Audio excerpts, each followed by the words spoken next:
nós vamos começar a nossa aula de hoje. Nossa aula vai ser uma continuação da aula passada. A aula passada nós vimos conceitos básicos de estatística. E agora nós vamos ir um pouquinho além. Nós vamos recuperar esses conceitos, vamos estender um pouco e vamos praticar um pouquinho mais também na aula de hoje.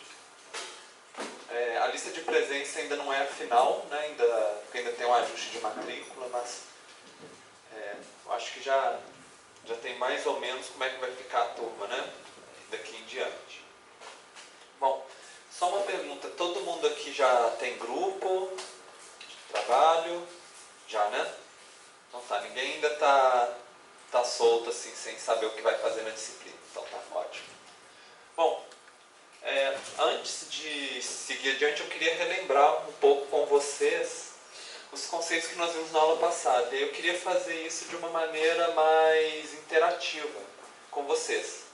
Então, populações e amostras. Alguém lembra qual que é o conceito de população e amostra?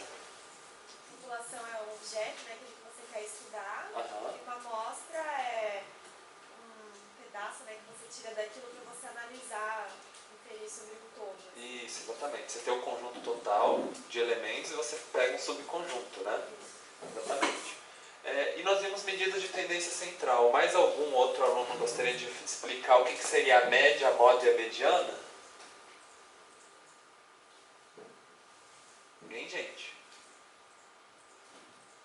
Vamos lá, pode perder a timidez. A ideia é todo mundo falar.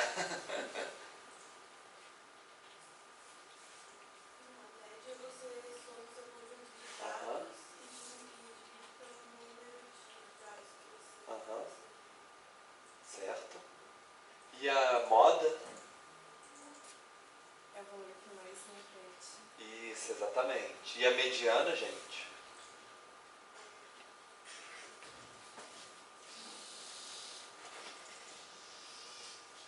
Vocês não lembram o que é a mediana no caso?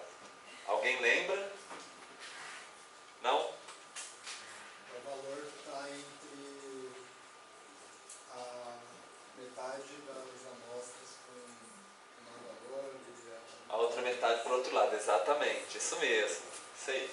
E nós vimos medidas de variabilidade, que é a variância e o desvio padrão. O que significa variância e o desvio padrão, gente? O desvio padrão é a quantidade, é a medida, né, que cada ponto se distancia da média. Isso, exatamente. E a variância, eu lembro que é o desvio padrão ao quadrado. Isso, exatamente. Então eles mostram a dispersão dos nossos dados, né? Se for todos iguais, o desvio padrão vai ser zero. Se eles forem muito diferentes entre si, então diferentes em relação à média deles, aí vai ser um desvio padrão alto. E a curva normal, vocês lembram como que a gente define o que é uma curva normal? Aqui tem formato de sino. Tem um formato de sino, né? A gente poderia desenhar mais ou menos, seria algo mais ou menos assim, né? A nossa curva normal. Quais que são as características da curva normal? Coincidem aqui no meio, né? Exatamente. Que outras características que a curva normal tem? Ela tem uma equidistância de valores. Oi? Ela tem uma equidistância de valores. Isso, que a gente chama de simetria, né? Exatamente. Ótimo. Bom, e a gente viu distribuições de frequência e de probabilidade. Vocês conseguem definir ou diferenciar o que seria distribuição de frequência e distribuição de probabilidade?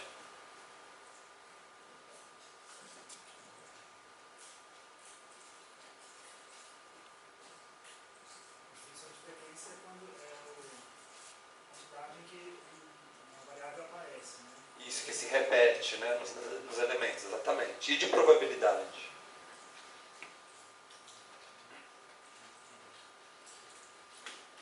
Qual é a chance de você obter tal valor, né? Ou tal, Isso, exatamente. tal resultado. Então, o que diferencia a frequência? Frequência e probabilidade é algo muito semelhante, às vezes a gente vê juntos, mas a frequência é a que está nos nossos dados, que a gente pesquisou, que está na nossa base de dados. A probabilidade é quando a gente tenta fazer um modelo, ou seja, uma equação, uma linha, que pode ser a curva normal, por partir desse modelo, dessa equação, a gente consegue falar assim, qual que é a probabilidade de ser um certo número? Qual que é a probabilidade de ser maior do que um certo número? Vocês lembram o exemplo da sala de aula? Assim, probabilidade de ter menos do que 4 habitantes no domicílio, né? Então a gente sai dos dados que a gente tem e passa para um modelo, né? Que é ideal, é uma simplificação da realidade todo modelo, mas ele permite a gente tentar descobrir assim, em outros casos, além dos meus, né? E se eu fizer uma outra amostragem, por exemplo, ou em outro momento, eu poderia aplicar esse mesmo modelo, né? E a gente viu a curva normal padrão. Vocês lembram a diferença da curva normal padrão para a curva normal? O que define a curva normal padrão? A média zeros e o padrão. Exatamente. É isso mesmo. E para chegar nela a gente usa os scores padrão, né? Vocês lembram como é que a gente chega num score padrão? Como é que a gente pega um dado e transforma ele, padroniza ele?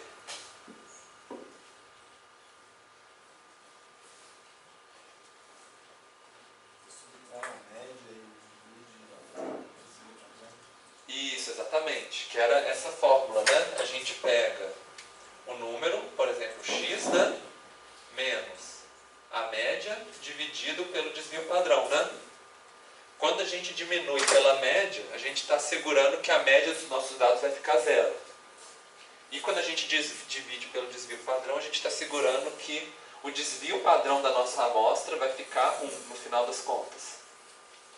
E a gente viu como que a gente usa, né, pega um dado e usa esse score padrão para descobrir a probabilidade sobre a curva normal. Aí era aquele exemplo que a gente tinha dado, né? Pega um valor aqui, transforma em score padrão, joga aqui para ver, a gente quer saber, né, a probabilidade está do lado de cá. E aí olha a tabelinha, né? A gente viu isso durante a aula, foi o finalzinho da aula da terça-feira. E depois a gente fez uma prática com esse PCS. Inclusive tem um exercíciozinho, né, para vocês entregarem para terça-feira que vem. Então esse foi mais ou menos o caminho que a gente fez na aula passada. E agora a gente vai partir desse caminho aqui para ir para os próximos conteúdos. Então hoje a gente vai fazer a continuação que a gente vai discutir a distribuição amostral e o teorema do limite central. Então a gente vai ver durante a aula o que seria isso, né? A parte para vocês seguirem no livro de referência, Descobrindo a Estatística, seria as páginas 42 a 47. Só 5 páginazinhas do livro, né? Mas como é um conteúdo um pouco mais denso, então a gente vai ver com um pouco mais de detalhe na aula de hoje. A ideia que a gente já começou a discutir é essa ideia de que a gente tem uma população mas a gente só tem acesso a amostras, né? E não a população inteira. Então tem essa figura no livro que é interessante. A gente tem uma população de pessoas. Estão vendo que tem umas felizinhas, outras médio, outras menos felizes, né? Vamos supor que é um grupo que a gente quer, só que a gente só tem acesso a amostras. A gente pode amostrar só 4 de cada vez para analisar, né? E cada uma dessas pessoas a gente faz uma pergunta: você está feliz ou está triste? Numa escala de 1 a 5. E a pessoa fala: eu estou muito feliz, 1. Não estou, então vai ser 5, por exemplo, né? E depois que as pessoas dão... E aí, só que a gente não... A princípio a gente não sabe o total das pessoas. A gente só tem acesso, por exemplo, eu faço uma amostra de 4 pessoas, pergunto para elas, né? E aí eu posso tirar uma média. Então, uma média de uma amostra deu 2, a outra deu 4, a outra deu 1, a outra deu 4. Quer dizer, vai variar de amostra para amostra, né? Essa é que é a dificuldade, porque na inferência estatística, que é o que a gente estava discutindo na aula passada, a gente quer calcular a média aqui, numa amostra, que a gente só tem acesso às vezes a uma só, né? E a gente quer achar a média da nossa população inteira. Então, vocês estão vendo, a dificuldade é porque cada hora que a gente tira uma amostra vai dar um número diferente. E que confiança que a gente tem de que essa média desse grupinho aqui é a média do nosso grupo grandão, né? Esse é o nosso desafio que a gente vai estar pensando na aula de hoje. Bom, E aí algumas coisinhas que a gente já começou a ver na aula passada, lembra que parâmetro é quando a gente está falando de algo da população inteira. E estatística é quando a gente está falando de uma característica da nossa amostra. Então, tem esse, como convenção, né, a gente já falou na aula passada, quando é o Uzinho, esse U, né, grego, é a média da população. E quando é o X, aqui mudou o tracinho, era para estar em cima dele. Mas quando é então, a gente tem o U, que é da população, né, e a gente tem o X, que é o da amostra. Sempre que vocês verem na fórmula um U é porque a gente está falando da população inteira. E o X com o tracinho em cima, né, é quando a gente está falando da média da nossa amostra. Então, essa é a nossa população. E vamos pensar agora uma situação hipotética, que a gente consegue tirar várias amostras. Cada hora a gente tira uma amostra meio aleatória diferente. A gente pega 4 ao acaso e faz. Se a gente tirar a média de cada um deles, a gente consegue fazer uma tabelinha das médias de cada amostra que a gente tirou. Isso assim, é diferente da gente pegar o valor de cada pessoa. A gente está pegando um valor de cada subgrupo, né? De cada grupinho aqui a gente está tirando uma média. E aí a gente pode fazer uma tabelinha, né? Uma linha é esse grupo, outra linha é esse grupo, outra linha é esse grupo. E para cada um a gente vai ter o valor da média. E aí a gente consegue fazer um histograma. Só que já não é o histograma de cada elemento, né? Porque na aula passada a gente fez um histograma de cada caso que a gente tinha informação. Esse aqui é um histograma de cada uma das nossas amostras. Isso é o que a gente chama de distribuição amostral, que é diferente da distribuição dos nossos elementos, né? A distribuição de cada amostra. Então, uma amostra deu valor 1, 2 amostras deram valor 2, 3 amostras deram valor 3, 2 deram valor 4 e uma deu valor 5. Uma coisa interessante, se a gente, vamos supor que de repente a gente descobre que a nossa média da nossa população inteira aqui é 3. Estão vendo que tem o U3, né? U é a média da população inteira. Se a gente tirar a média das nossas amostras, olha só, deu média 3 também. Porque normalmente a média das nossas amostras vai dar igual à média da nossa população. Isso é uma característica da distribuição amostral. Em média, né, se a gente tirar várias amostras, a média de cada amostra juntas vai dar a média da nossa população inteira. Mas, apesar dela se aproximar, vocês acham que ela está parecendo uma curva normal? Mais ou menos, né? Isso é uma outra característica da distribuição amostral. Se a gente pegasse cada um dos elementos, talvez não fosse uma curva normal. Mas quando a gente pega a média das amostras, existe uma tendência muito grande que a gente se aproxime de uma curva normal. E é uma coisa interessante que eu tinha falado para vocês na aula passada. Apesar da curva normal ela ser um modelo hipotético ideal, né? Vários fenômenos, quando a gente faz as investigações, eles acabam se aproximando de uma curva normal. Por isso é que ela é tão interessante. Só que tem apesar da média das nossas amostras, do valor das médias das amostras ser equivalente à média da população, tem uma coisa que é diferente entre esse histograma e o histograma se a gente fizesse o histograma de cada pessoa. É que o desvio padrão vai ser diferente.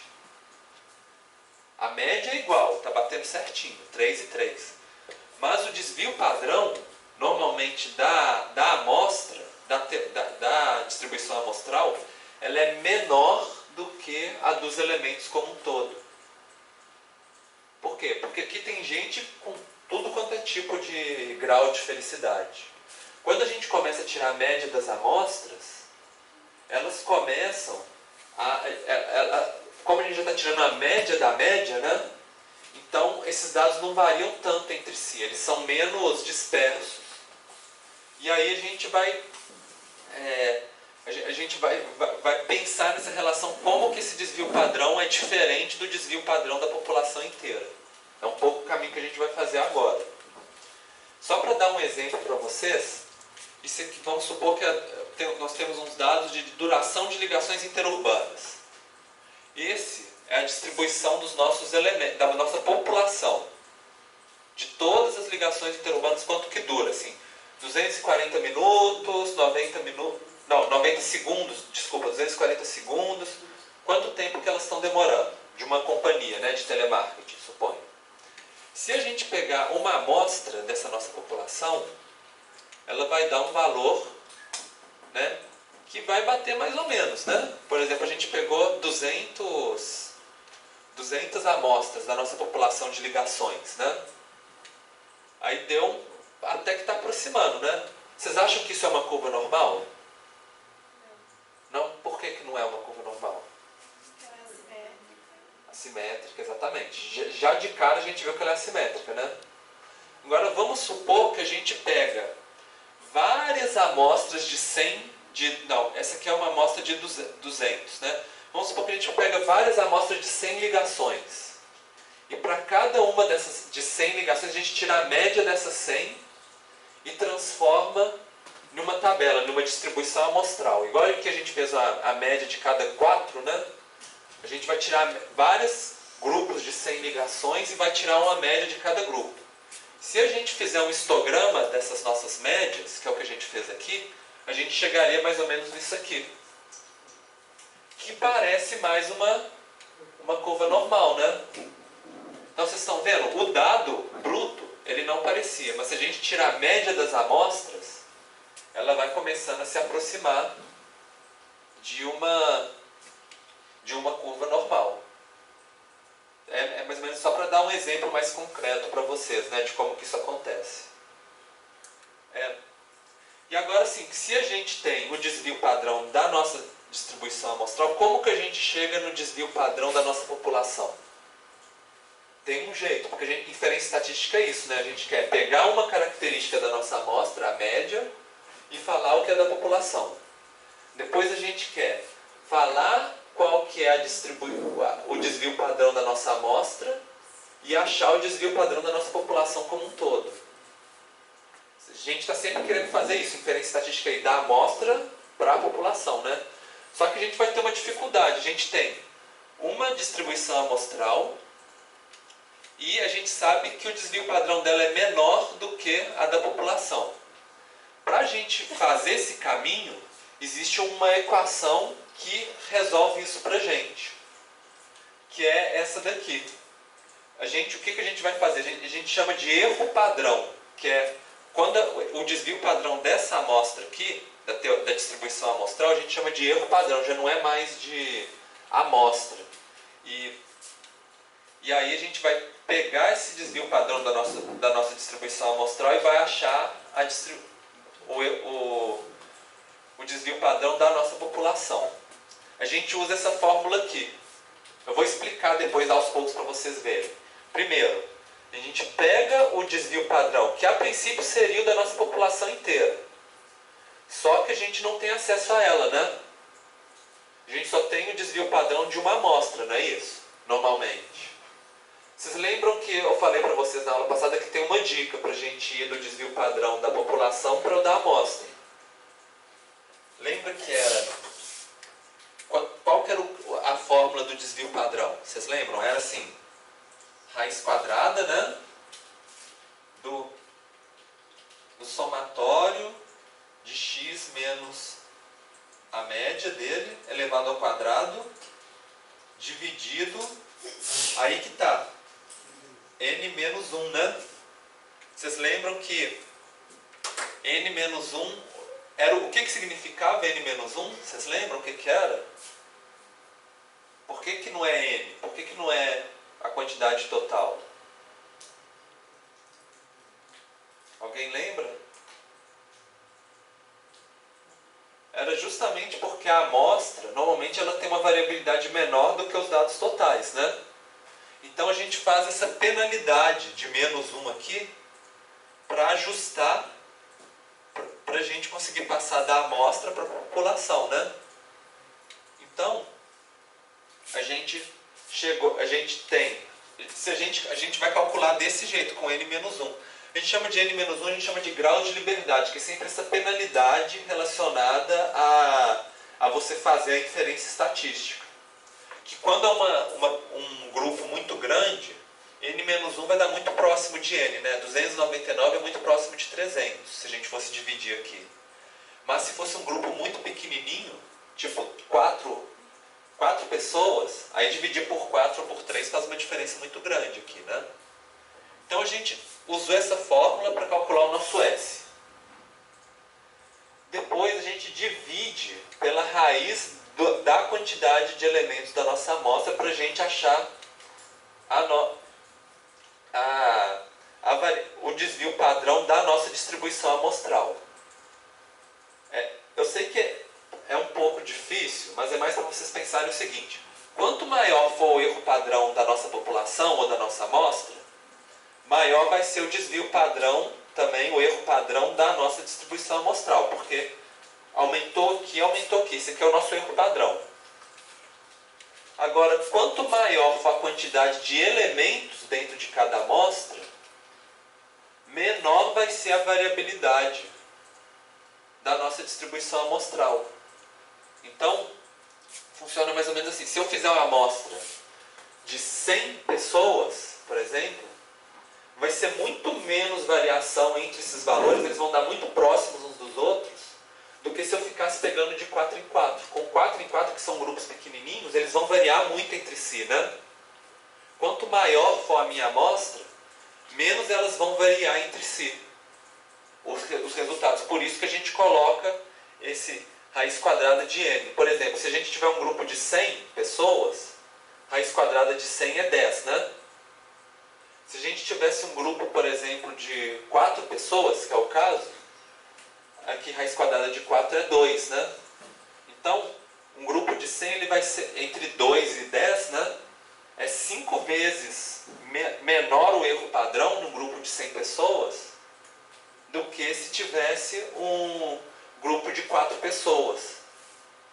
Então, assim, quanto maior a nossa amostra, menos vai ser a variação que a gente vai ter entre cada uma das amostras. É mais ou menos essa que é a ideia. A gente vai ir com calma, tá? Eu estou passando primeiro a equação para vocês, a gente vai ver na prática, com exemplo, e aí talvez vai ficar mais claro para vocês. E assim, só para lembrar para vocês, o x, né, é sempre a amostra. E aí ele sempre, na hora que a gente vai tentar chegar no U, que é a da população, a gente vai ter um erro, né? E a gente errou de quanto? Então assim, a gente pega um x de uma amostra e a gente pensa assim: será que esse x que deu 2 aqui, será que ele está errando de quanto? Qual que é o erro do nosso modelo, que é a média, em relação à população? Ele pergunta: quanto que eu errei? É sempre uma tentativa, né? A amostra é sempre uma tentativa. Então, vamos tentar recapitular um pouquinho cada uma dessas coisas que eu já expliquei para vocês. Eu vou ter que falar várias vezes para vocês irem acostumando. Primeiro, a gente quer utilizar a média da amostra para achar a média da população. Inferência estatística, né? Depois, amostra diferente. Se a gente fizer 2 amostras diferentes, elas vão ter valor diferente um do outro. E que provavelmente vão ser um pouco diferentes da amostra da população inteira. Depois, o erro padrão é justamente essa diferença que costuma dar entre a média da amostra e a média da população. Então, isso aqui, ó, por exemplo, se a nossa média é essa, mas uma amostra deu um valor daqui do lado, ela errou, né? Ela errou de 1, por exemplo. E essa aqui errou de 2, né? De 2 valores. Então, a gente está pensando no erro, né? De uma amostra para chegar na população, na média da população. Bom, e o erro padrão a gente consegue estimar ele. Porque normalmente a gente não tem acesso a todas as amostras, né? A gente tem uma só. Aí a gente usa essa fórmula que eu expliquei para vocês. pega o desvio padrão, que a gente calcula com essa fórmula de K, divide pela raiz quadrada da quantidade de elementos na nossa amostra. Aí a gente chega no nosso erro padrão. É mais ou menos essa que é a ideia. Uma coisa interessante para a gente pensar é que vocês estão vendo assim, que tudo depende da quantidade de elementos da nossa amostra, né? Mas em nenhum momento nessas fórmulas, nem aqui, nem na de desvio padrão, nem nada, a gente está falando da quantidade de elementos da nossa população. Estão percebendo que a gente só usa os dados da nossa amostra? Então a nossa população ela pode ter 100 pessoas, ou ela pode ter 1 milhão de pessoas. Os resultados que a gente vai ter não vão variar, tanto do erro, do desvio padrão, tudo vai depender sempre da quantidade da nossa amostra. Isso é muito interessante se vocês forem pensar. Pensa, por exemplo, em pesquisa de eleitoral. Se eu pegar mais ou menos assim 2.000, 3.000 pessoas e perguntar em quem que elas vão votar, por exemplo, para prefeito, numa cidade, né, que tem, sei lá, 1 milhão de habitantes, eu vou ter mais ou menos um certo erro padrão. Supõe 5%, 1% de erro, né? Lembra que nas pesquisas sempre fala a margem de erro que dá, né? A margem de erro é justamente esse erro padrão aqui. Agora vocês já sabem quando fala a margem de erro nas pesquisas, né? É justamente esse cálculo que eles fazem aqui. Então, se eu pegar umas 3.000 pessoas e fazer uma pesquisa para prefeito e falar que a margem de erro deu 1%, se eu pegar também 3.000 pessoas e fizer uma pesquisa para presidente do Brasil, por exemplo, eleição presidencial, que tem uma população muito maior, né? Mas eu pego 3.000 pessoas, vai dar a mesma margem de erro. Eu não preciso aumentar a minha amostra porque a minha população aumentou. A margem de erro está só relacionada à quantidade de pessoas da nossa amostra e não da nossa população como um todo.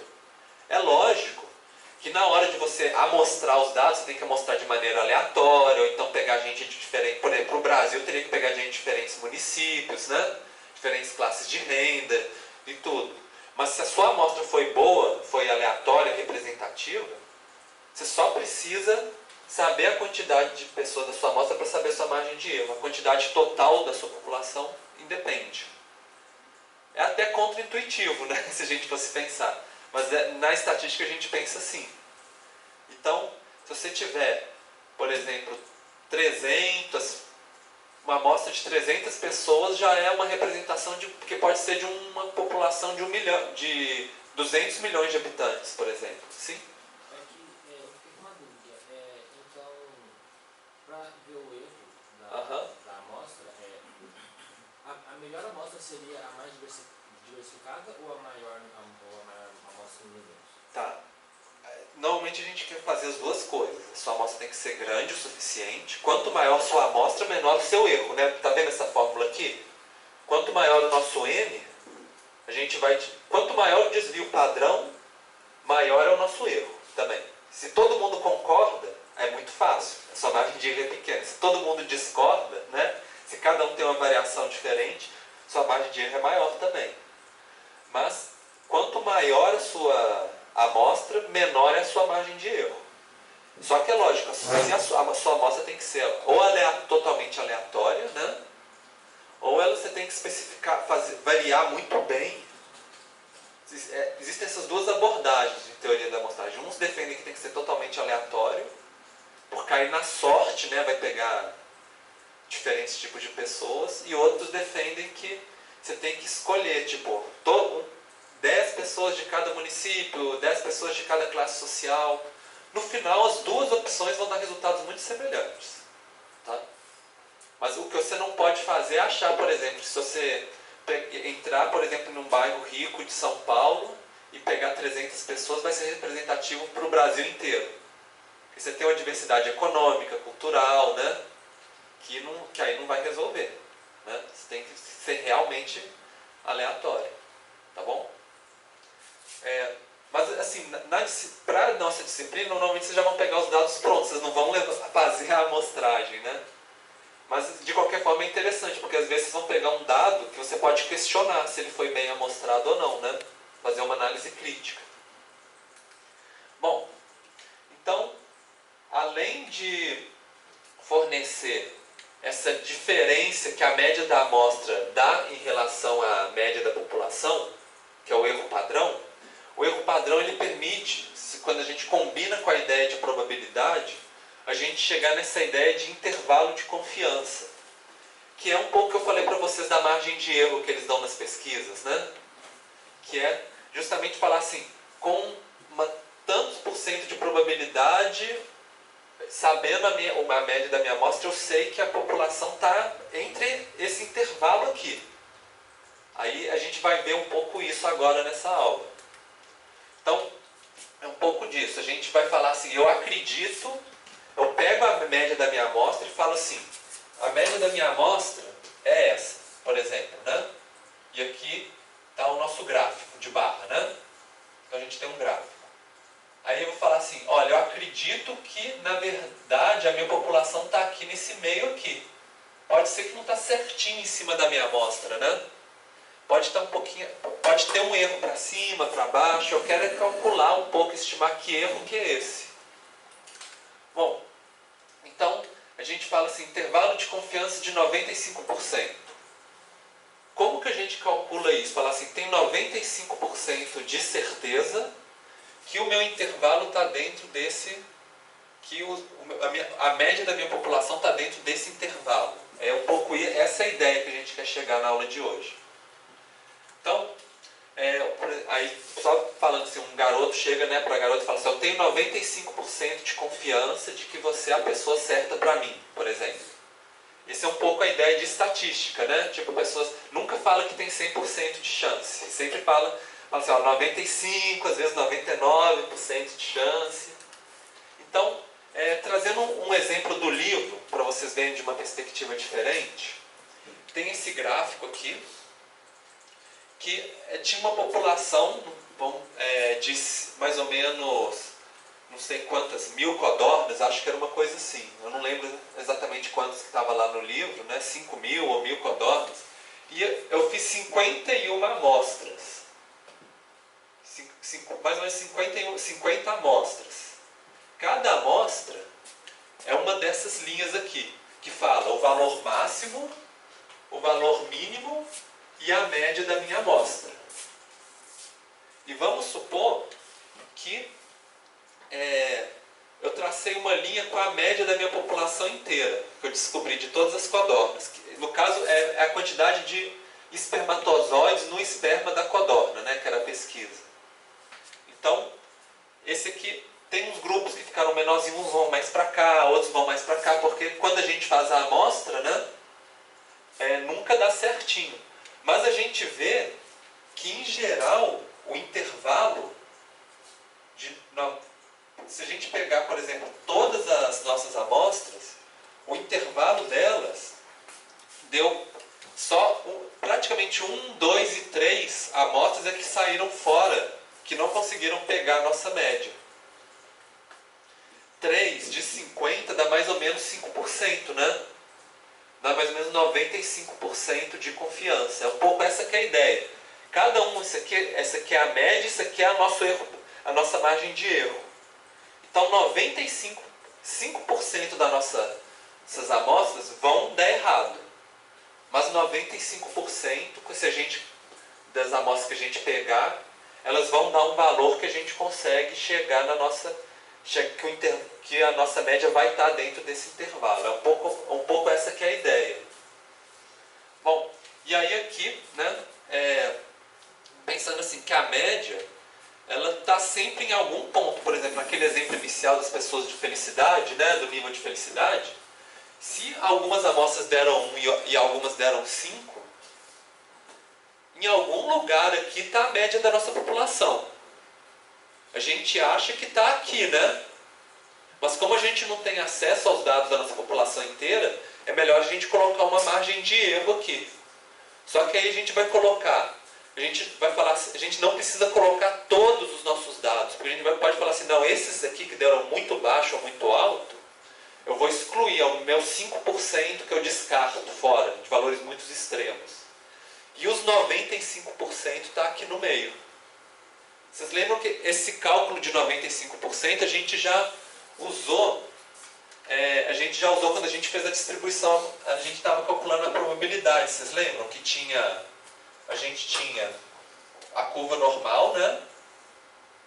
E aí a gente cortou 2,5 de cada lado, né? E ficou com 95% no meio, não era isso? É mais ou menos a ideia que a gente quer fazer. A gente pega a nossa distribuição amostral e a gente corta 2,5 e fala assim, ó, o meu valor está mais ou menos aqui no meio, com 95% de chance. Porque vocês lembram que ele sempre se aproxima com a curva normal, não é? Então a gente assume que ele tem uma curva normal, a gente consegue calcular a probabilidade, que é o que a gente fez na aula passada. A gente vai ver isso com mais calma. Então, vocês lembram por que 1,96 era um valor importante? Quando a gente calculou as probabilidades com a curva normal padrão? Alguém lembra? Por que esse valor era importante? De score Z, né, o valor padrão? Porque ele marca o intervalo, né? Menos 96, ele marca o intervalo entre dá 95%. Exatamente. Então, quando a gente, aqui no gráfico, a gente colocava, né? 1,96 menos 1,96, não é isso? E aí deu 95%. É mais ou menos esse caminho que a gente vai começar a fazer. E vocês lembram 2,58, quanto que era? 99 e 3,29. 0,9. Então, depende assim, se a gente quer ter um intervalo de 95% de confiança, vai ser aqui. Se a gente pode aumentar o nosso intervalo, falar, não, eu quero de 99% de confiança. Ou de 99,9%. Cada vez a gente vai ter que ampliar, né? O nosso intervalo, se a gente quiser ter mais certeza de que a gente não vai errar. E como que calcula, né? Isso a gente já viu agora no início da aula, eu revi com vocês. É o número menos a média dividido pelo desvio padrão. Então a gente tem que calcular a média da nossa amostra, o desvio padrão, para a gente chegar no nosso score Z, né? A gente viu isso na aula passada, só para relembrar com vocês. E é mais ou menos, né, o desenho que eu desenhei aqui para vocês, né? 2,5 para cada lado, 1,96 e essa aqui 95%, o nosso intervalo.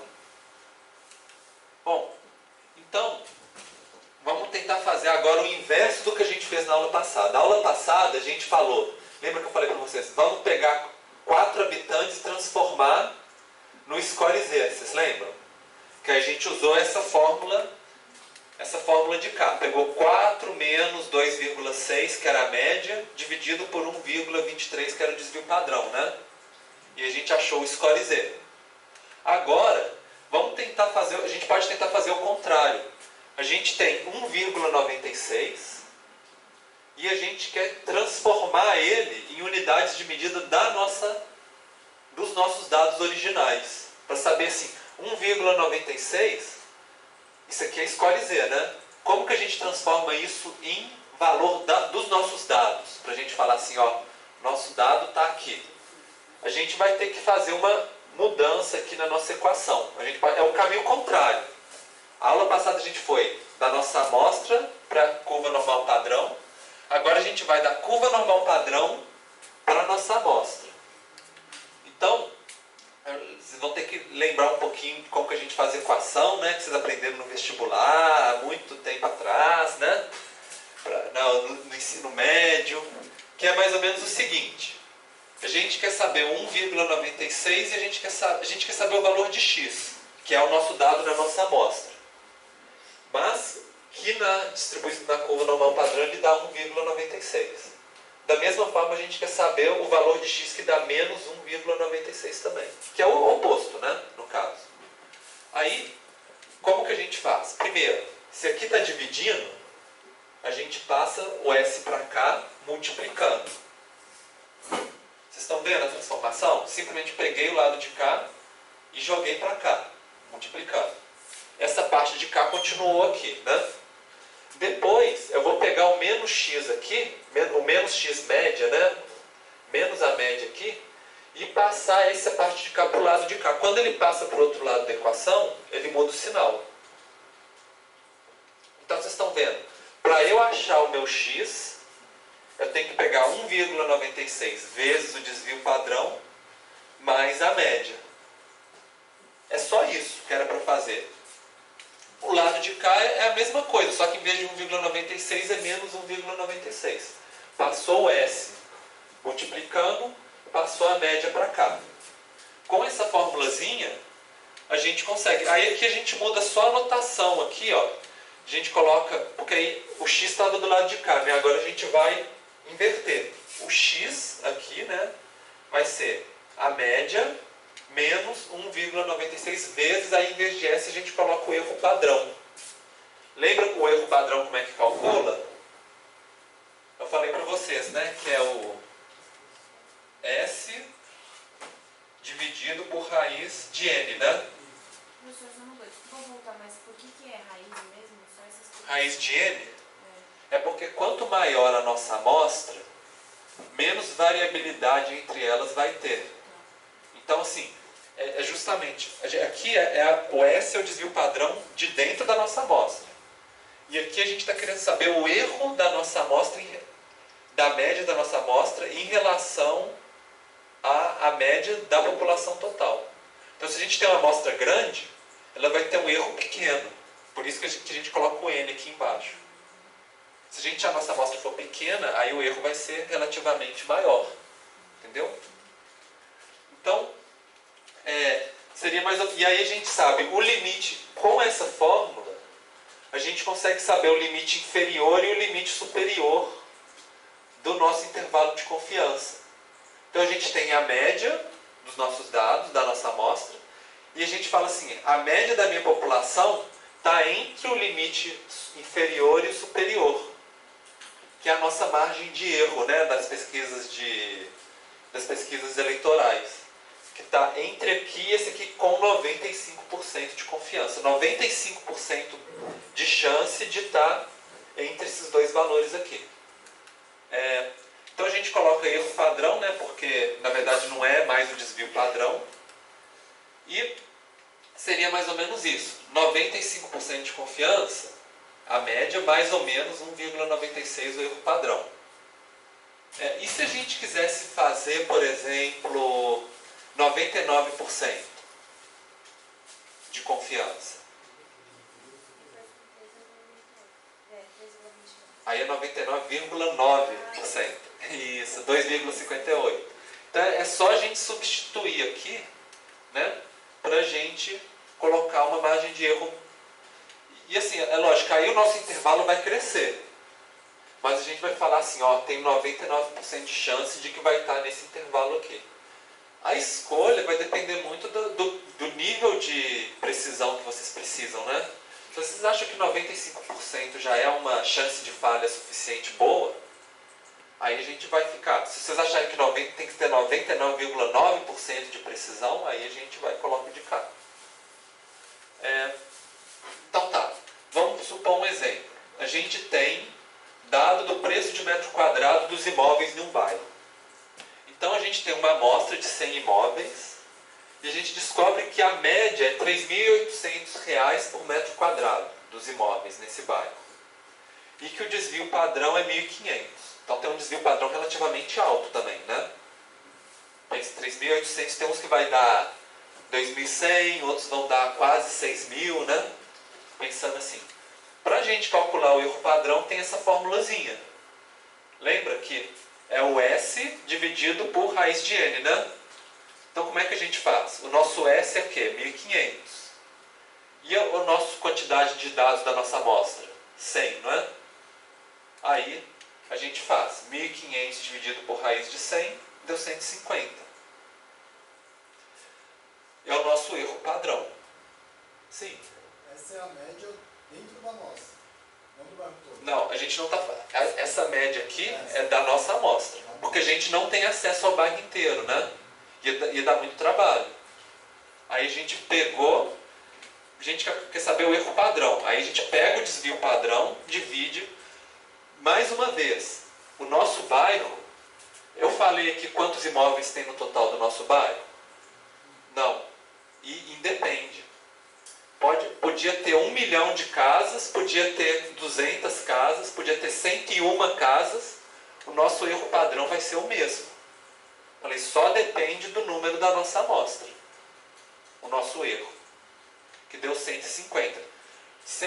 O nosso erro padrão, né? E o intervalo de confiança? Né?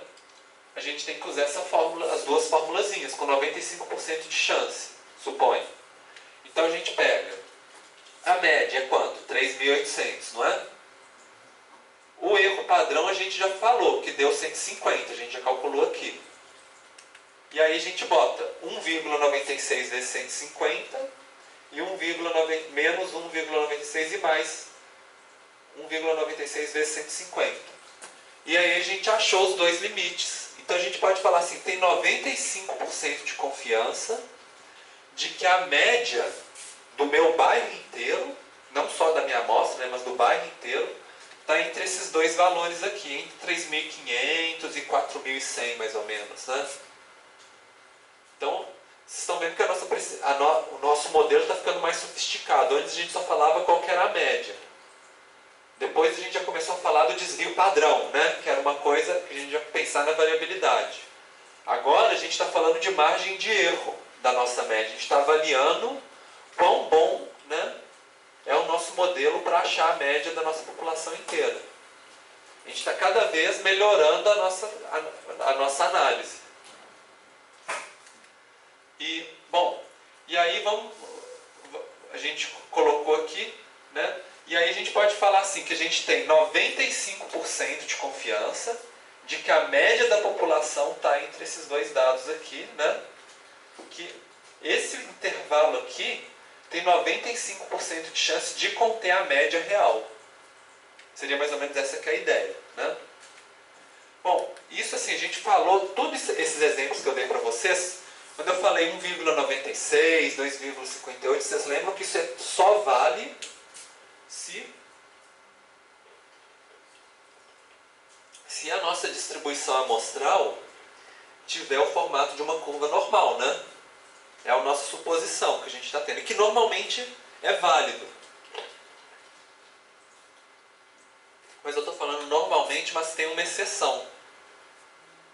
Quando a nossa amostra é muito pequena, com menos de 30 elementos, aí não é verdade que a nossa distribuição amostral vai ter um formato de uma curva normal.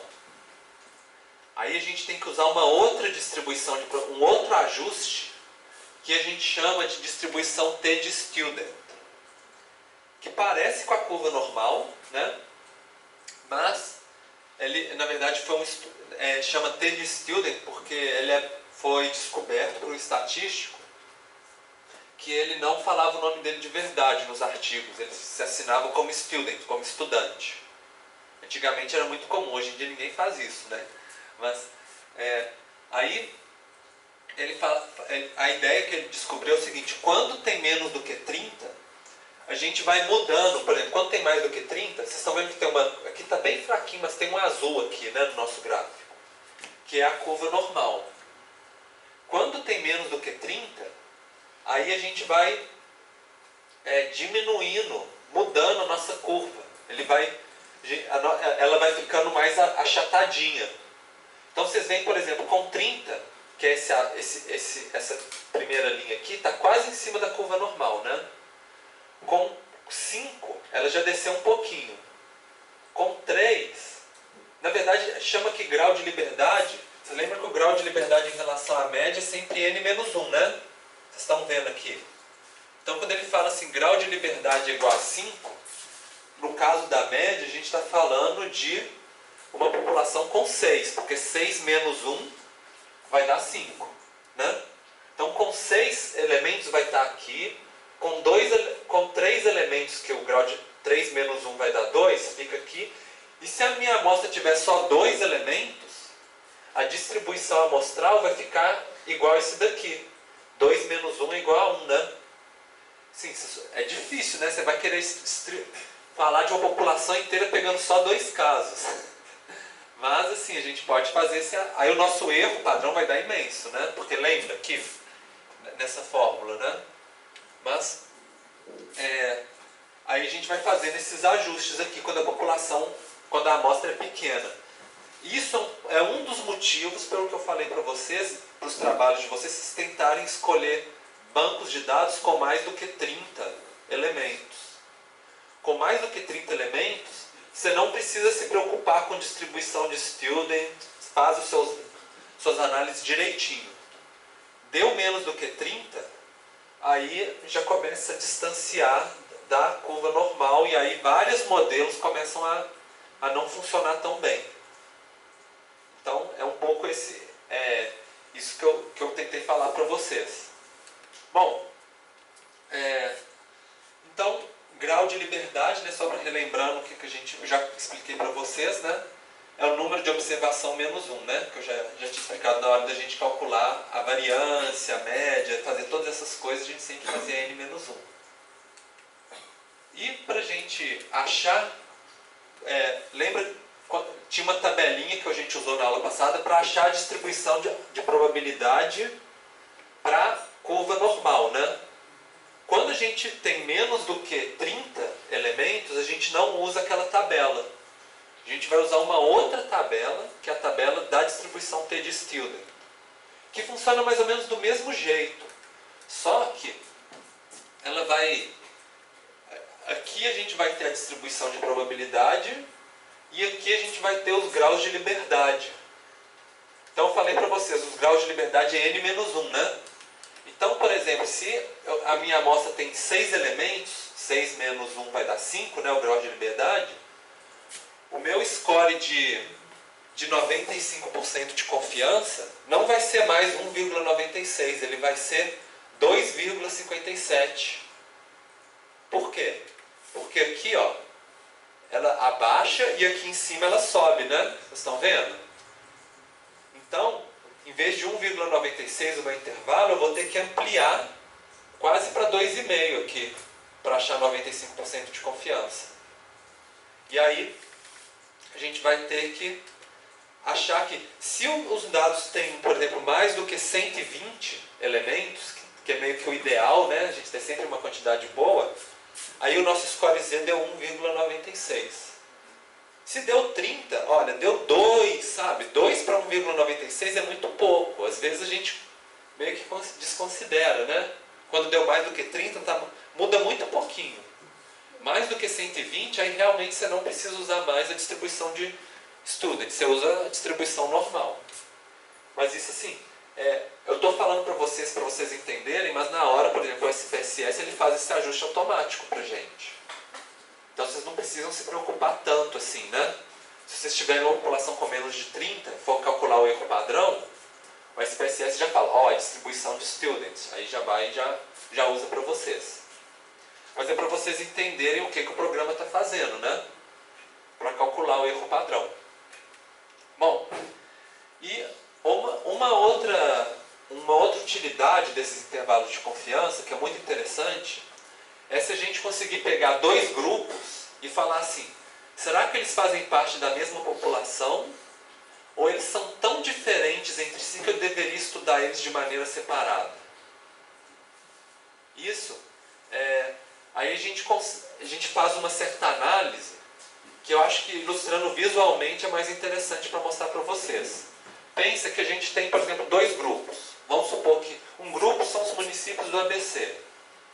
E o outro grupo são os demais municípios da região metropolitana de São Paulo. E aí a gente vai, escolhe, né, alguma coisa que a gente quer medir. Não sei, o que vocês acham que no ABC é menor do que na região metropolitana de São Paulo? Salário. Salário, suponho. Então todo mundo aqui é muito pobre. Vamos lá. Aí a gente tem um valor médio, né? E a gente consegue calcular o intervalo de confiança. Vamos supor que a gente pega só do ABC e a gente quer calcular, né? Está pensando assim, eu vou calcular para a região metropolitana, suponho. Aí a gente usa aquela fórmula do erro padrão, né? E fala assim, olha, está aqui, mas a gente acha que pode variar isso.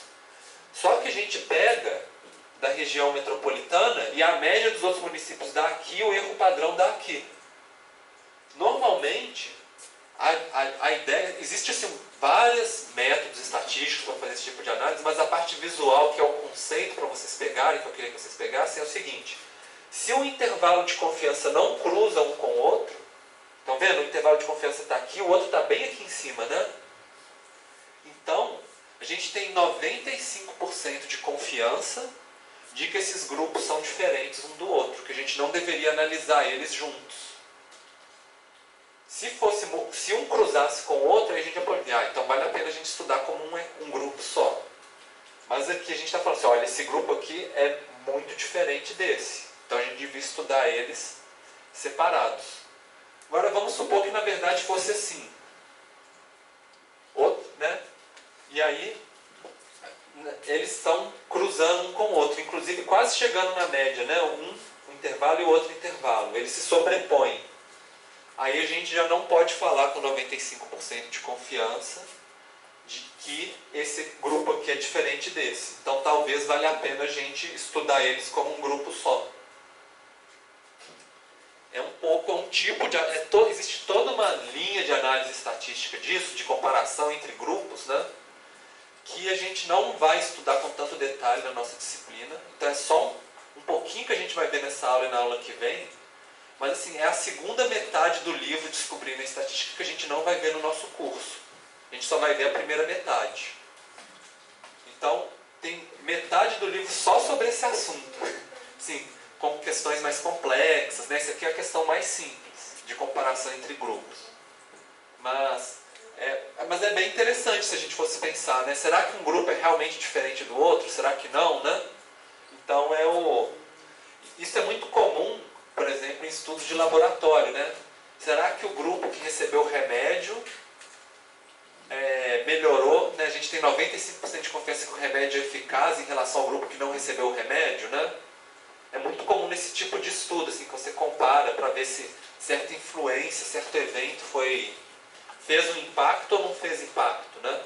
A gente usa esse tipo de análise, esse tipo de gráfico, no caso. Será que, por exemplo, podia ser em 2 anos diferentes, por exemplo? Será que o Brasil mudou muito de 10 anos para cá? A gente pode falar que mudou por causa de uma certa análise que a gente está fazendo, ou será que foi uma mudança meio que aleatória só da amostra de pessoas que a gente pegou, né? Que na verdade, se a gente tivesse feito outra amostra, ia dar outro valor diferente na nossa pesquisa. Então é um tipo de pergunta que a gente faz. Então, assim, é o que acontece nas pesquisas eleitorais também, né? Isso aqui, no caso, era um momento que eles fizeram em julho, né, do ano passado.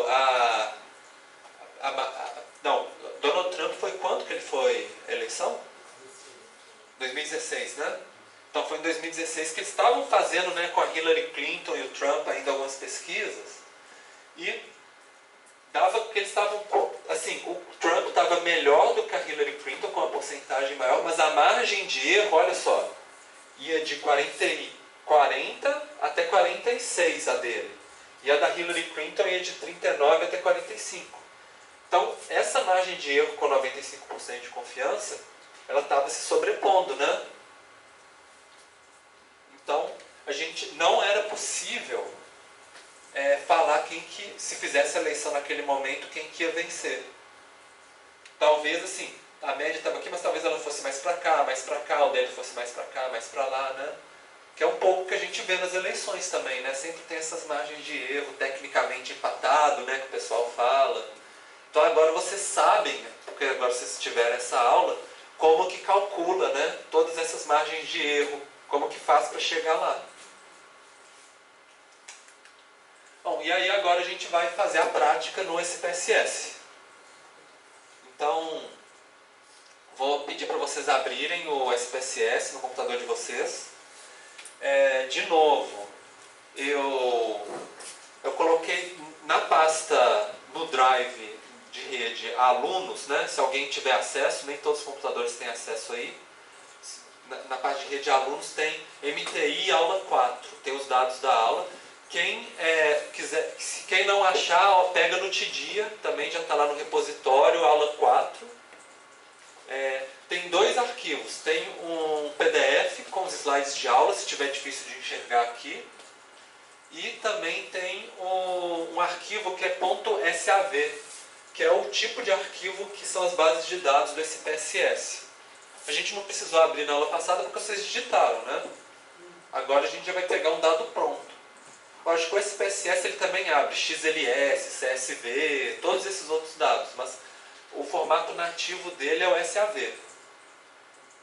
Então, para abrir o dado, depois vocês ligarem o SPSS, arquivo abrir dados. Aí vocês vão e escolhem o arquivo que vocês querem abrir. Deve ter dado para vocês, se vocês procurem, lembrem que o SPSS tem tanto a visualização de dados, quanto tem aquela aba de variáveis, né, que vocês editaram na aula passada.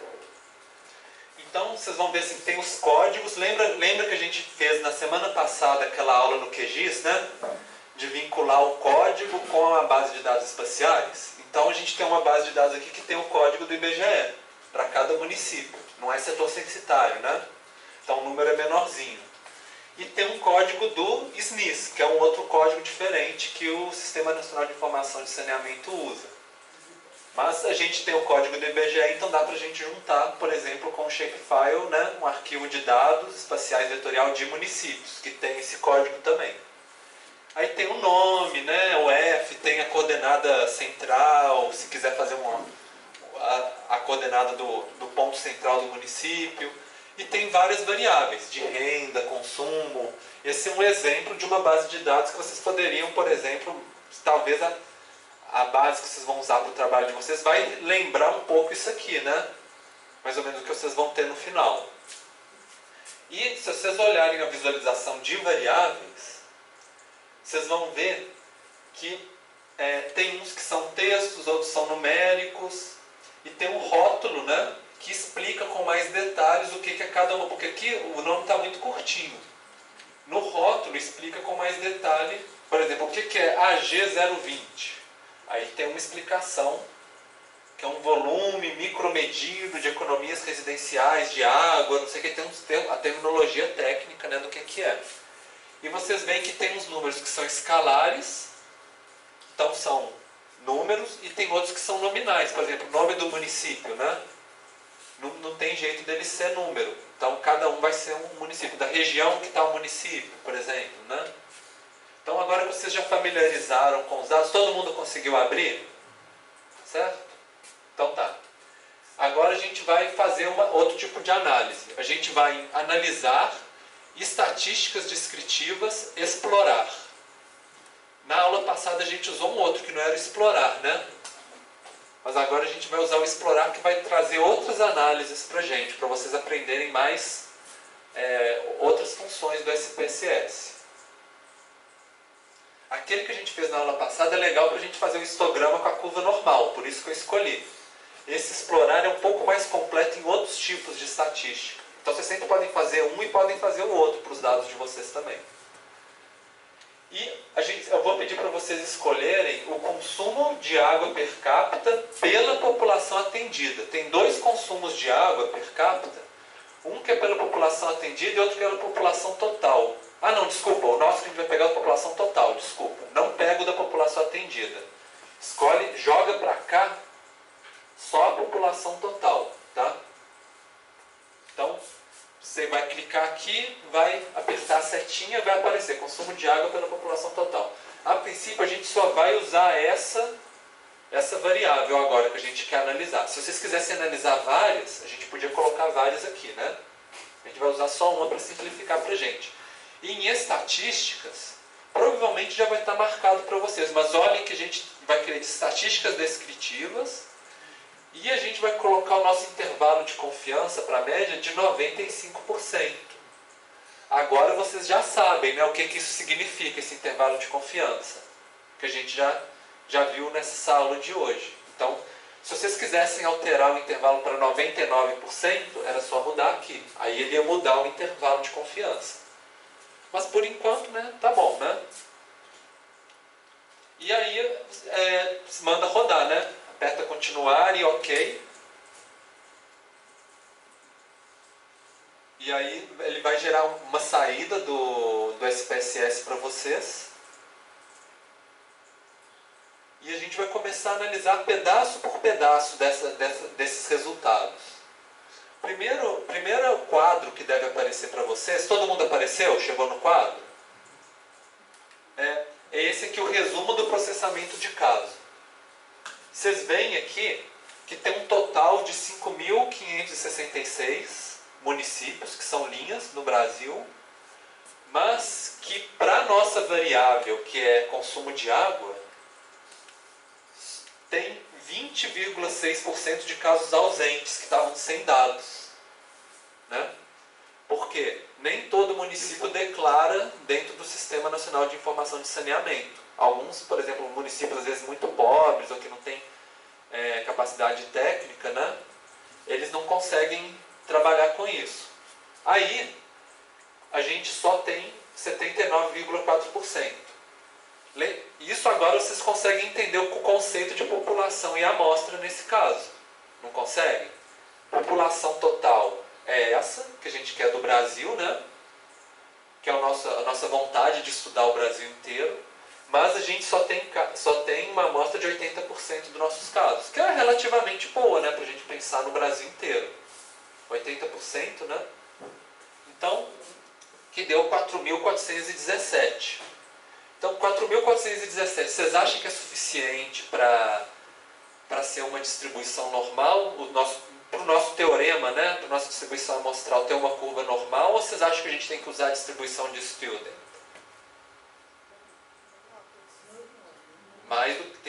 Muito mais do que 120, né? Tem uma amostra muito boa para uma análise estatística, mais de 4.000, né? Bom, e deve ter aparecido as estatísticas descritivas para vocês. É aqui que a gente vai parar para analisar com mais atenção. Porque eu acho assim, eu mostrar para vocês esse tanto de equação que eu mostrei ao longo da aula é uma coisa. O importante, que é o que vocês vão precisar para o trabalho de vocês, é vocês pegarem esses resultados aqui e saberem interpretar. E é o que a gente vai fazer agora na aula, para a gente discutir esses resultados. Então, a nossa variável é essa, consumo de água per capita, que é um pouco aquele exemplo do primeiro artigo, né, que eu mostrei para vocês na primeira aula, né, que estudou a influência da renda no consumo de água, né? E a gente tem um valor médio. Qual que é a média do consumo de água no Brasil? 24 mililitros por habitante por dia, né, no caso. E qual que é o nosso erro padrão? 0,2473. O que significa esse erro padrão? Vocês lembram, a gente tem só uma amostra de 80% dos casos e a gente não sabe se a média dos nossos casos no Brasil, né, esse que a gente tem dado, vai dar certinho a média do Brasil inteiro. A gente só tem 80% dos dados. Aí, para a gente falar assim, olha, do Brasil talvez seja esse valor, mas pode mudar 0,24 para baixo ou 0,24 para cima. A gente tem uma margem. Lembra que a gente digitou aqui, ó, com 95% de confiança, né? Então, a gente consegue ter um pouquinho para cima e um pouquinho para baixo. Estão acompanhando? Como que o SPSS calculou esse valor aqui? Ele usou essas duas fórmulas que a gente viu aqui na aula. 95% é 1,96 vezes o erro padrão, não é? Então, se a gente fizesse o cálculo aqui do erro padrão, a gente faria 1,96, 0,25 para cima e para baixo. Aí daria esse valor aqui, 24,28, 25,25.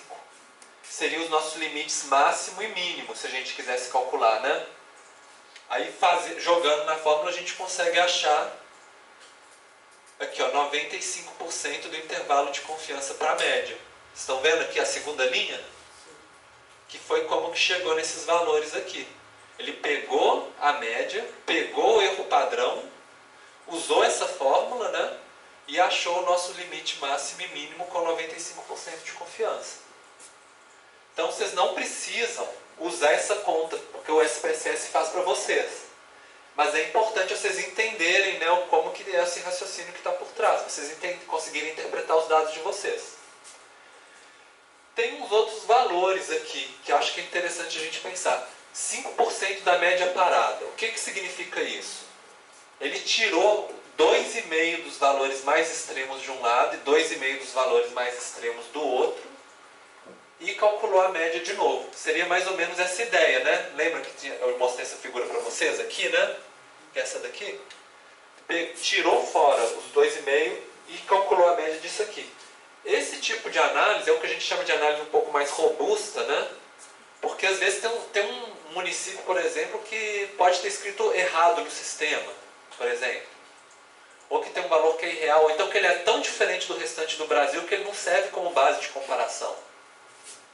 Então a gente tira esses valores extremos fora e calcula a média só dos municípios que são mais comuns, né? E aí deu 23,7. Vocês viram que deu um valor menor, né? Do que a média. Por que será que vocês acham que ficou menor do que a média? Oi? Desculpa, quem falou? Alguém falou alguma coisa? Não pode falar, gente. Oi? Provavelmente tinha um valor muito alto do Isso, exatamente. Vocês duas falaram certinho. Devia ter um valor muito alto, né, nesses valores extremos aqui. Alguns, talvez mais do que um, né? E que eles foram cortados. E que aí agora a gente tem um valor que talvez seja mais provável. Assim, se a gente pegasse um município aleatoriamente, da gente conseguir chegar mais ou menos nesse daqui. Além disso, tem a nossa mediana. Vocês viram que a nossa mediana, 22,35, ainda deu mais baixo do que a nossa média, né? Aí eu trazer para vocês aquela figura que a gente viu na aula passada, que a gente tem as distribuições a média, mediana e a moda, né? Olhando essa relação entre a mediana e a média, em qual dos dois casos, de simetria negativa ou simetria positiva, que estão os nossos dados?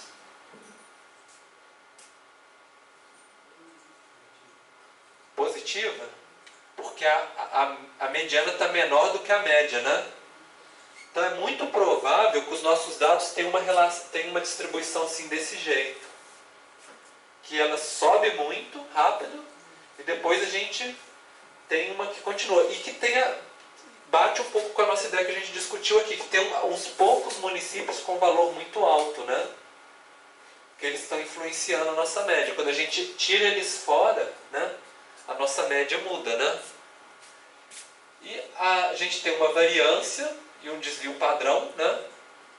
Então a gente vê, lógico, a variância é o desvio. Se a gente tirar a média da variância, a gente chega no nosso desvio padrão.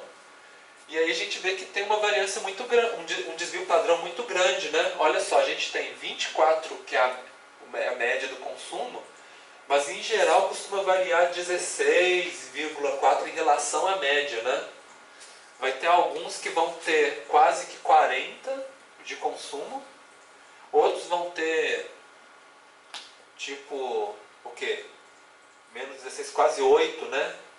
E de uma maneira muito comum, assim, porque um desvio padrão, se fosse uma distribuição normal, ia dar mais ou menos 70% dos nossos casos estariam por aí, né? Bom, e tem amplitude. Amplitude, vocês viram que o mínimo deu 0 e o máximo deu 193. Realmente, vocês falaram, tem um valor que está muito alto aí, né? 193 em relação a 24, né? Quase 8 vezes mais do que a média nacional, né? E vocês viram que tem um que deu 0. Vocês acham que é possível ter um município que consome 0 de água? Não, né? Aí, a gente pode pensar duas coisas. Primeiro, tem um município que não estava nem aí, digitou 0 lá, errado, e a gente tem um dado errado nos nossos dados. Se a gente acreditasse que era isso, a gente podia, por exemplo, simplesmente excluir todos os dados que são 0 na nossa amostra e falar que são erro. Por exemplo, erro de digitação. E aí recalcular os nossos dados. A gente poderia fazer isso. Agora, Se a gente sabe a metodologia de levantamento desses dados, a gente vê que na verdade talvez não seja um erro. Porque essa variável significa assim, a porcentagem de água consumida de sistema de abastecimento público. Então realmente pode ter uma cidade que não tem abastecimento público. E aí o pessoal tira água de quê? É da bica, é do rio, do poço, cada um tem o seu poço, cada um tem a sua nascente, sei lá o que que... O pessoal acha um jeito, mas não tem abastecimento público de água. Pode ser que eles vivem na beira do rio Amazonas lá e pegam água do rio, por exemplo, né? Sei lá, alguma coisa desse tipo. Então, a gente tem que ter um pouco de pesquisar como que os dados foram levantados para a gente saber se é crível ou não, né? Se um dado a gente pode tirar ele fora da nossa análise ou não devemos tirar ele da nossa análise. E é lógico que aí a gente consegue interpretar melhor o nosso dado também, né? Para a gente entender, olha, isso aqui não é todo o consumo de água no Brasil, né? É só o consumo de água de sistema de abastecimento público. Tem gente que está tomando água que pode não ser desse sistema. Bom, então a simetria, né, a gente... e aí agora a gente tem dois valores aqui, que é a simetria e curtose. Que eu acho que é interessante a gente analisar também. Vocês já viram, né, a simetria positiva e negativa, né? A gente já discutiu aqui quando a gente mostrou esses dois. E esse aqui é um indicador se a simetria é positiva ou negativa. Então ela deu um valor positivo ou negativo? Positivo, então é o de cá, né? Se ela desse um valor negativo, aí o formato ia ser o de cá. Agora vocês já têm um indicador que consegue explicar isso para vocês. Eu não vou entrar em detalhe em como que calcula, né, esse tipo de indicador. No livro fala com mais detalhe, mas é mais para vocês entenderem. Quanto maior for esse valor aqui, mais para o canto vai estar a nossa distribuição e mais alongado vai ser essa cauda de cá, né? Então, e aí é interessante que ele também tem um erro padrão. Pensando que a gente pode querer usar a simetria da nossa amostra para a gente tentar calcular, inferir a simetria da nossa população como um todo, né? Então, a gente vê assim, ó, tem uma simetria aqui, mas talvez se a gente pegasse o Brasil inteiro, pode variar um pouquinho para cima, um pouquinho para baixo. É o mesmo raciocínio que a gente usou para a média aqui. E vocês estão vendo que a curtose deu um valor positivo. Aí eu coloquei essa figurinha aqui para a gente usar como referência.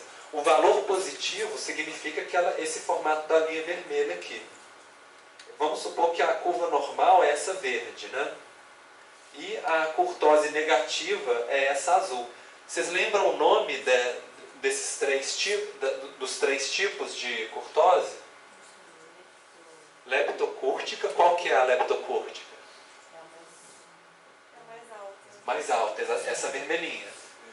Isso. E Isso, a azul é a platicúrtica, que a gente lembra do Plato, né, o Cebolinha da Turma da Mônica falando. E a normal, ela é o quê? Oi? Oi? Que a gente chama de mesocúrtica. Que meso vem de média, né? Que ela está na média. Então, o nosso valor deu um valor positivo, né? Até um valor bem alto, 7, né?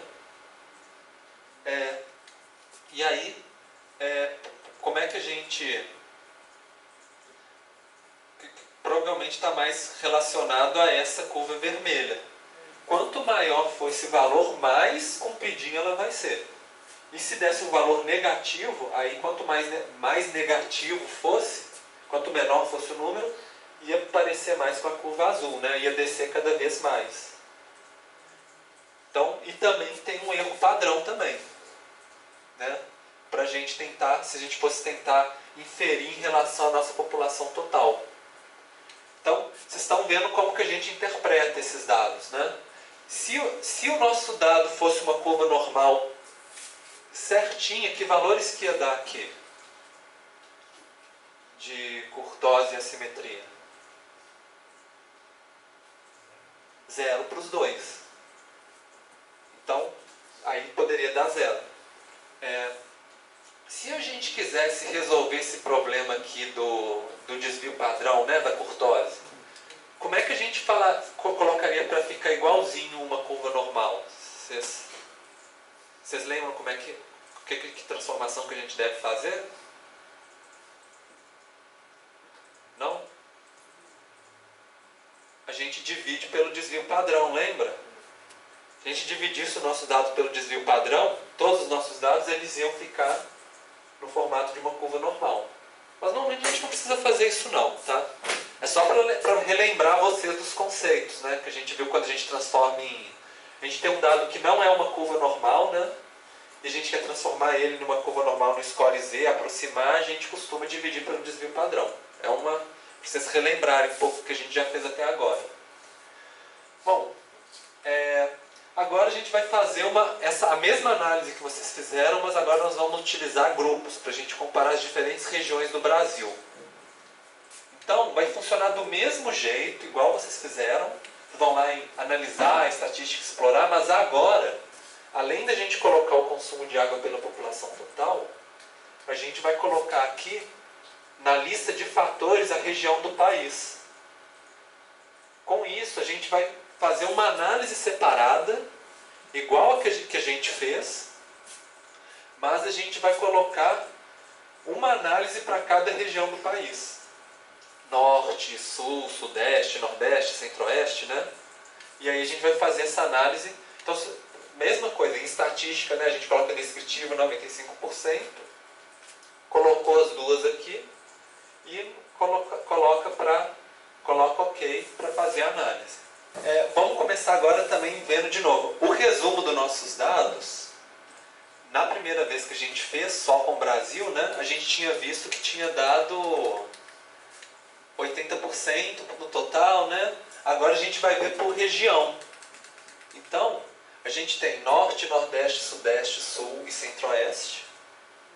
E a gente vai ter quantos casos que a gente tem no total para cada região do Brasil, quantos que tem de omissão e qual que é a porcentagem de dados faltantes e qual que a gente tem de dados válidos.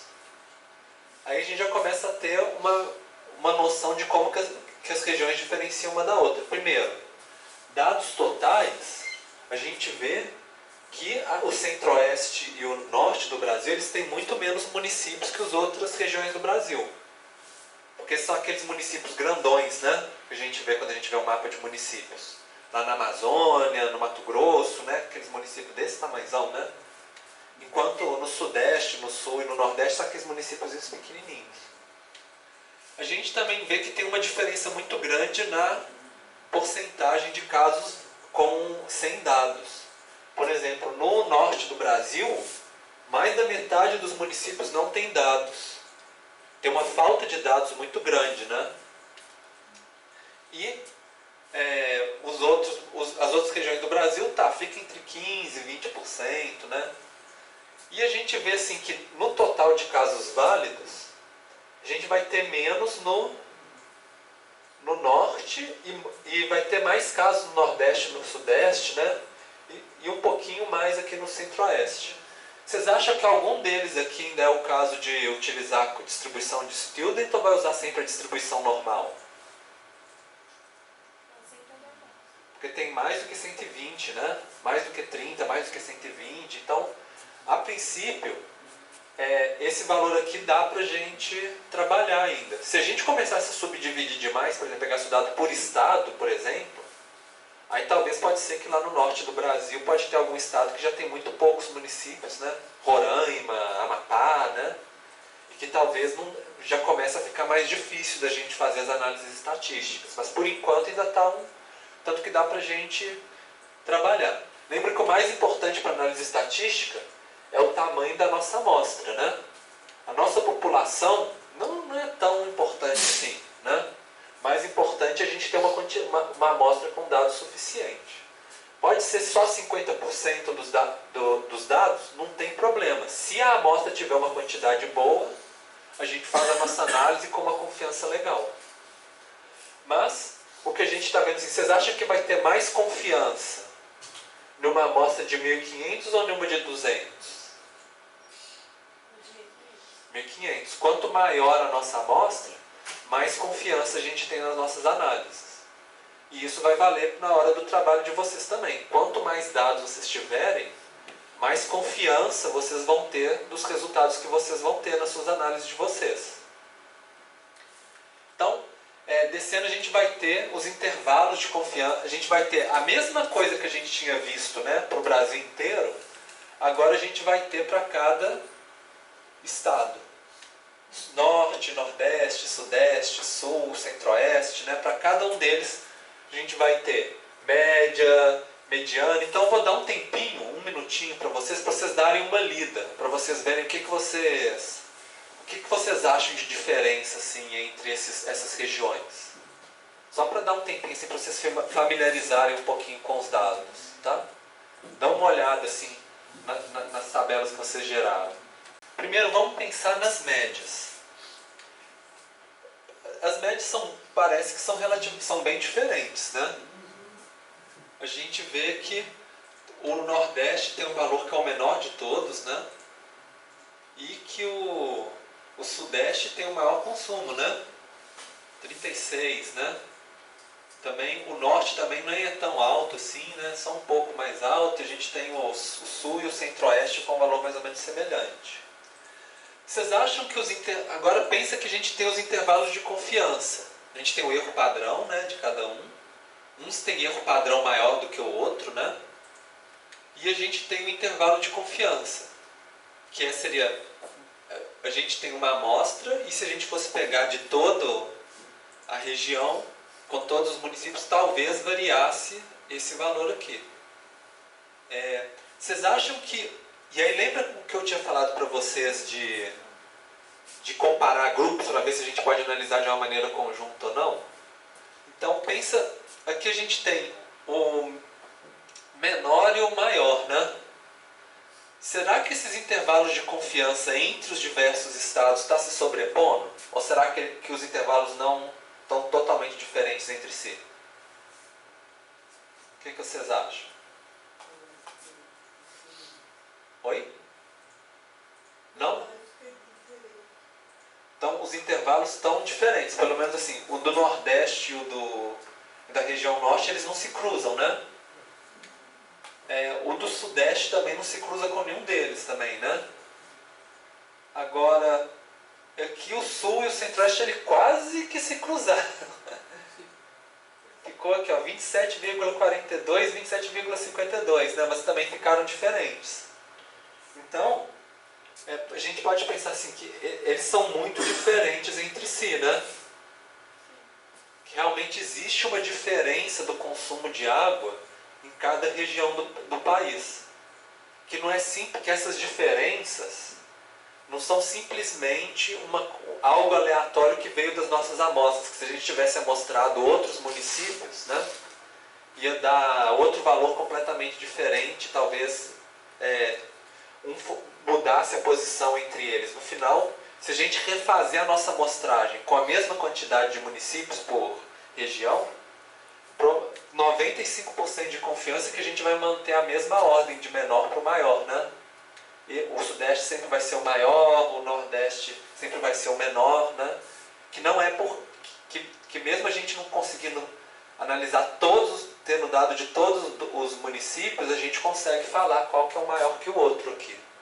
Porque os intervalos de confiança não estão se cruzando. Agora, esse intervalo de confiança ele é calculado a partir do erro padrão, né? Vocês lembram a fórmula, que é essa daqui, né?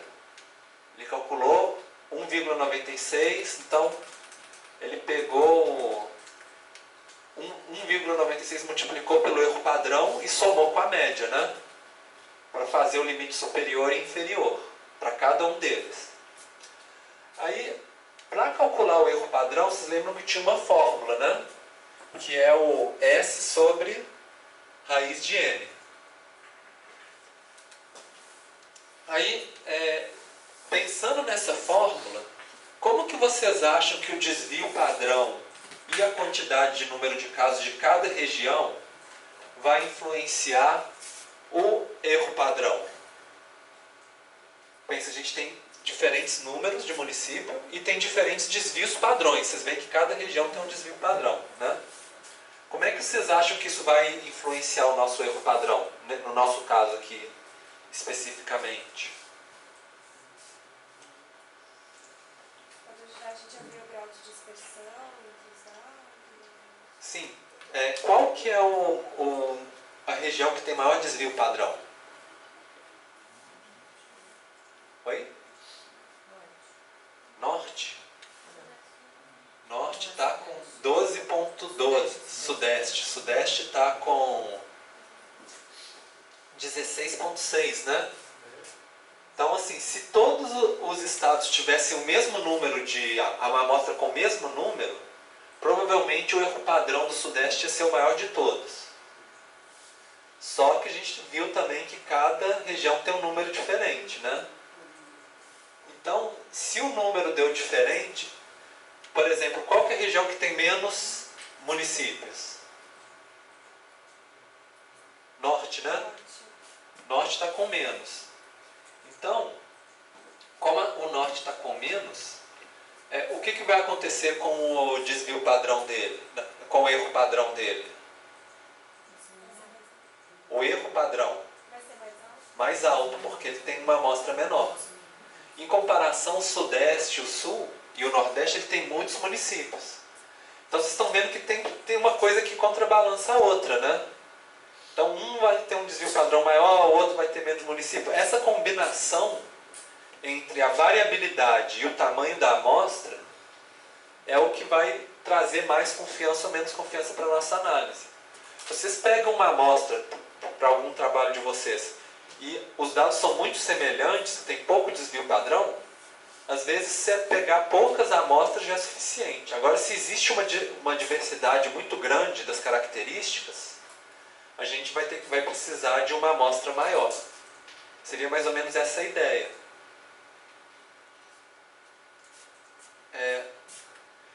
Agora, assim, quais dessas regiões que vocês acham que se aproximam mais de uma curva normal?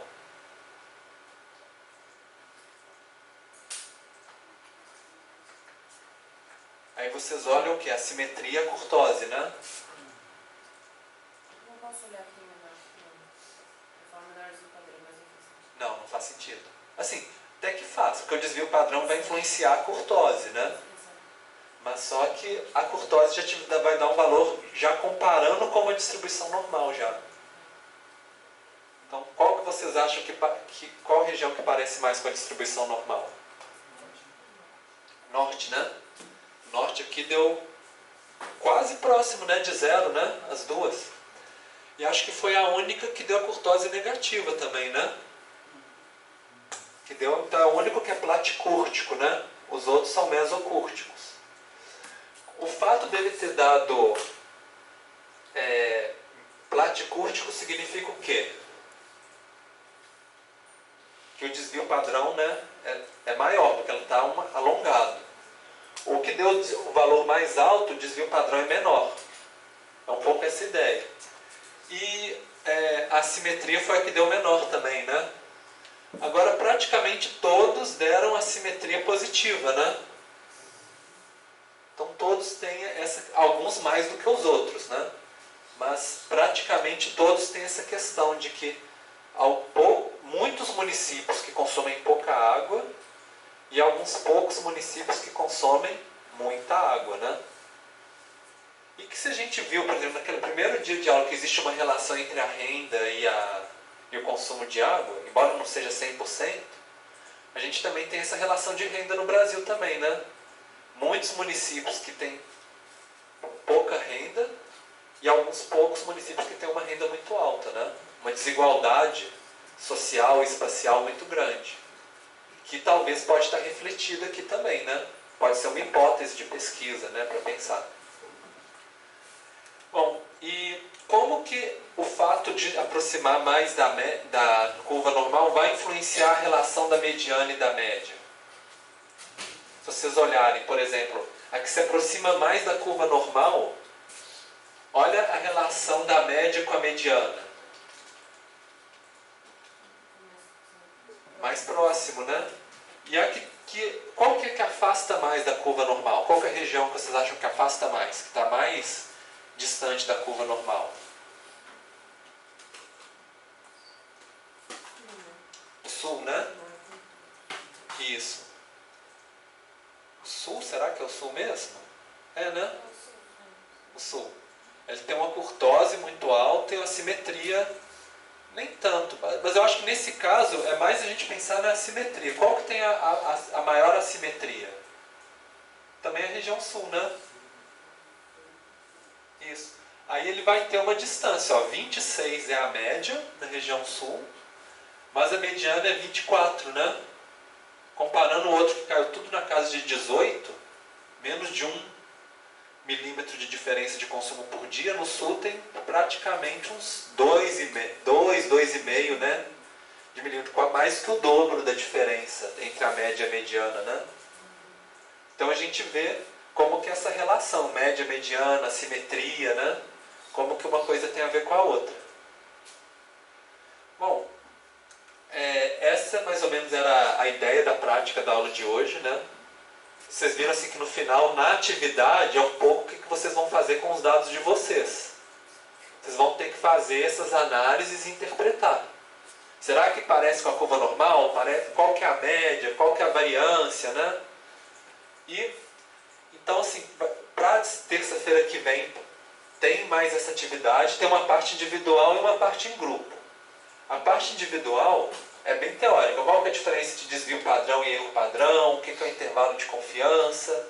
Como interpretar o intervalo de confiança? Isso está tudo nos slides, na gravação da aula, no capítulo, né, naquelas 5 páginas do capítulo do livro, né, no capítulo 1 que eu indiquei também. E vai ter uma parte em grupo para vocês fazerem para terça-feira. Essa que é vocês prepararem uma planilha com os dados do trabalho de vocês e vocês fazerem uma análise. Cada um do grupo é para escolher uma variável e fazer as estatísticas descritivas. É para vocês calcularem média, erro padrão, 95% de confiança. Fazer essa análise que a gente fez nessas 2 aulas sobre o SPSS, vocês já fazerem com os dados do grupo de vocês. Então, assim, vocês já estão numa etapa, que a gente vai começar do curso agora, que cada semana vocês vão ter uma tarefinha que essas análises já vão poder colocar no trabalho final de vocês. Então, cada atividade já é o trabalho que vocês estão fazendo do grupo de vocês já.